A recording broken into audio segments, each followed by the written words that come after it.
firstly, how successful has the rollout been in the UK? Good morning. I think we've done an amazing job within the UK. As you've just rightly pointed out, we have managed to get a first dose to 31 and a half million people, and also we have 5.5 million people who've got their second dose as well. So we mentioned uncertain times, we mentioned unprecedented times, but the pace and the dynamic nature of this rollout has definitely been unprecedented and unexpected as well. So what infrastructure is in place in the UK then to ensure that the country is achieving its targets? Okay, so obviously one of the successful elements has been the distribution network that's been put in place. So initially, when we brought the first vaccine on board, which was Pfizer last December, the original distribution plan was into hospitals. So there were 50 hospitals identified, which are going to be those hubs that would have the correct cold storage facilities, that would have the training, that would know how to handle these quite complicated vaccines. So they were chosen initially because of their expertise and because of their equipment, etc. But then the decision was made to roll it out further and to bring it closer to the patient. So therefore, we quickly moved it out to the GP surgeries, and they were able to obviously start doing vaccinations, but also move into the care homes because that was one of the major priority groups. But we quickly used that as leverage to springboard into the creation of mass vaccination centres, but also utilising our established network of pharmacies. And that seemed to be very effective because we ended up, if we use England as an example, we ended up with 1,700 different locations, including our pharmacies, our GP practices, our vaccination centres and our hospitals that could all be used to deploy these vaccinations to give them to our patients, and that strategy worked out incredibly effectively. And why do you think then that pharmacies have been a key to the success? We look here in Australia, our pharmacy rollout has now been delayed until June. Why are pharmacists a very important element in this rollout? Okay, I work with pharmacists, so that being the case, I know how professional and how much expertise they have with regards to pharmaceuticals and medicines. Also, the pharmacists within the UK already have vaccinations. They already do the flu vaccinations every single year, and they do it very successfully. They are also trusted professionals, so the patients know them, they've grown up with them, they're on their doorstep. So therefore, the patients trust the information, wisdom and advice that comes from the pharmacists. And also the pharmacy technicians are being used as well with regards to deploying the vaccines. So there is a really good reason for the pharmacy staff being on board.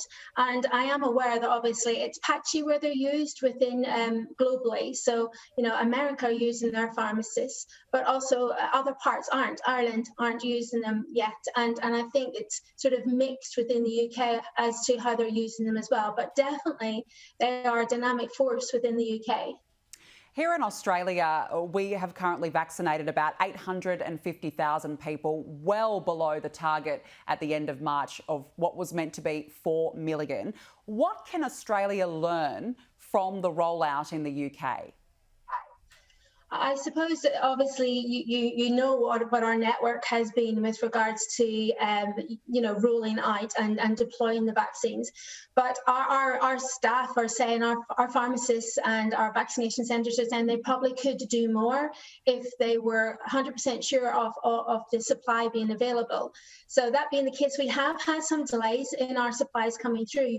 That said, we seem to have enough supply domestically and coming into the country that allow us to fill these very high numbers of vaccinations on a daily basis. So I suppose the key element is being assured that you have access to the supply of vaccines. Currently we have 3 approved vaccines. We're only using 2, and we're hoping that some will come on board soon.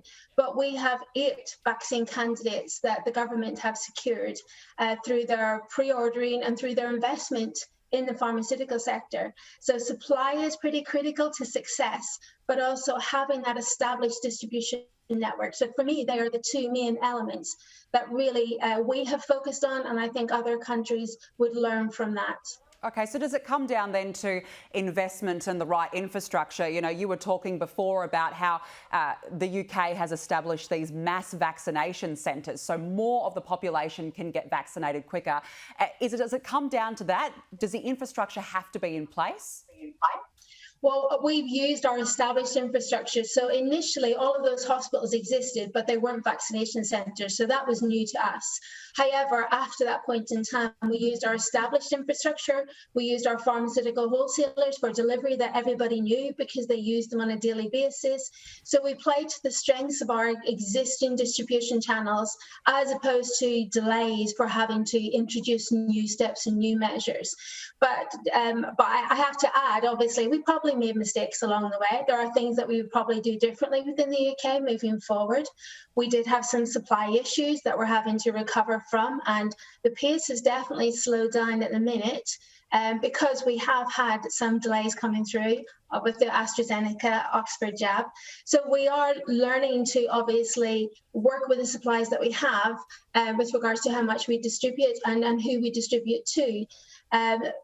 Obviously, all of this is very contingent on workforce, and that being the case, we utilised our existing network of NHS professionals, but also we brought in an awful lot of volunteers and retired professionals and new graduates.